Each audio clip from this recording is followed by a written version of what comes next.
Hi friends, எல்லாருக்கும் வணக்கம். Welcome to Keethu cooks. இன்றைக்கி நம்ம ஒரு அருமையான ஹெல்த்தியான ரெசிபி தான் பார்க்க போகிறோம். அதுக்கு முன்னாடி எனக்கு சப்ஸ்கிரைப் பண்ண அத்தனை நண்பர்களுக்கும் ரொம்ப ரொம்ப ரொம்ப தேங்க்ஸுங்க. இனிமேலும் இந்த வீடியோவை பார்த்து புதுசாக சப்ஸ்கிரைப் பண்ண போகிற அந்த ஃப்ரெண்ட்ஸுங்களுக்கும் என்னுடைய அன்பான நன்றிங்க. அது கூடவே என்னுடைய வீடியோ முழுசாக பாருங்கள். நான் குறைஞ்ச நேரம் தான் அப்லோட் பண்ணிகிட்ருக்கேன். உங்களுக்கு பிடிச்ச மாதிரி ரெசிபீஸ் கொடுக்க ஆசைப்பட்றேன்.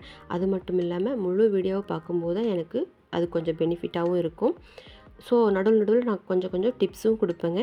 நீங்கள் ஃபுல் வீடியோ பார்த்தீங்கன்னா உங்களுக்கும் யூஸ் ஆகும். ப்ளீஸ் சப்ஸ்கிரைப் பண்ணுங்கள். பெல் ஐக்கானையும் கிளிக் பண்ணி வச்சுக்கோங்க.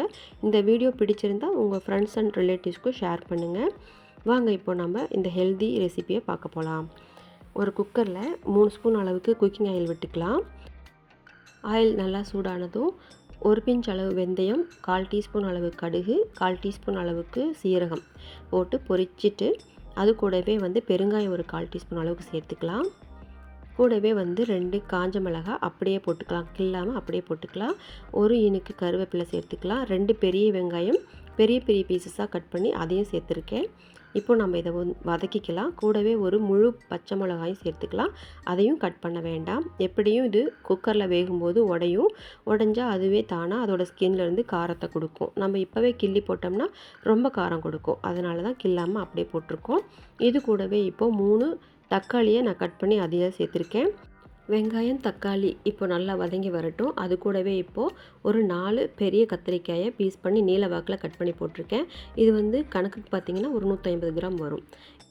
இதெல்லாம் நல்லா வதங்கி வரட்டும். கூடவே டேஸ்ட்டுக்கு உப்பு சேர்த்துக்கலாம். 1/4 டீஸ்பூன் அளவுக்கு மஞ்சள் தூளும் சேர்த்துக்கலாங்க. காரத்துக்கு வரமிளகாத்தூள் 1/2 டீஸ்பூன் அளவு சேர்த்துக்கலாம். கூடவே குழம்பு மிளகாத்தூள் ஒரு 1/2 ஸ்பூன் அளவுக்கு சேர்த்துக்கலாங்க. ஏன்னா இதை சாம்பார் சாதம் தான் செய்ய போகிறோம். அதனால் குழம்பு மிளகாத்தூள் சேர்த்துக்கலாம். சாம்பார் பவுடரும் ஒரு ஸ்பூன் அளவுக்கு சேர்த்துக்கலாம். இதெல்லாம் மசாலாவோடு சேர்ந்து நல்லா மிக்ஸ் பண்ணி விட்டு வதக்கி விட்டுக்கலாம். ஒரு 2 நிமிஷம் போல் வதங்கினதுக்கப்புறம் நம்ம ஊற வச்சுருந்த குதிரைவாலி அரிசி 1 கப் அளவுக்கு எடுத்திருக்கேன்.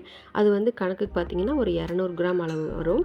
நல்லா ஒரு அரை மணி நேரம் போல் ஊறி ரெடியாக இருந்தது. அதை தண்ணி இல்லாமல் சேர்த்துக்கிட்டு இப்போது இது கூட 4 கப் அளவுக்கு நான் தண்ணி சேர்த்துக்கிறேன்.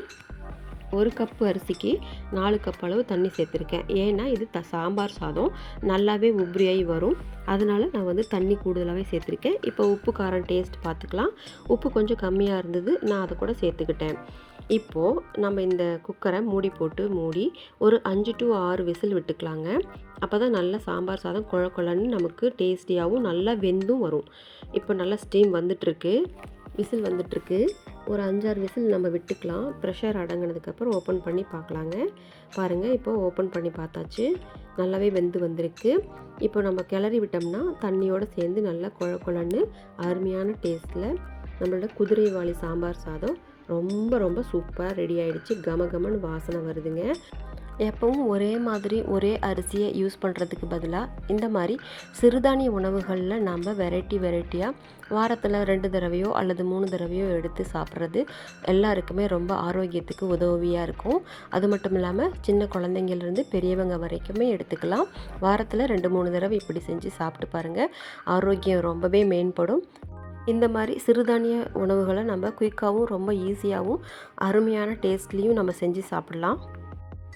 கண்டிப்பாக இந்த வீடியோ உங்களுக்கு பிடிச்சிருக்குன்னு நான் நம்புகிறேன். வீட்டில் நீங்களும் ட்ரை பண்ணி பார்த்துட்டு கமெண்ட் பண்ணுங்கள். புதுசாக இந்த வீடியோவை பார்க்குறவங்க லைக் பண்ணி சப்ஸ்கிரைப் பண்ணிக்கோங்க. கூடவே இருக்க பெல் ஐக்கானை கிளிக் பண்ணி வச்சுக்கோங்க. நான் உங்களை அடுத்த வீடியோவில் மீட் பண்ணுறேன். Thank you, bye and take care.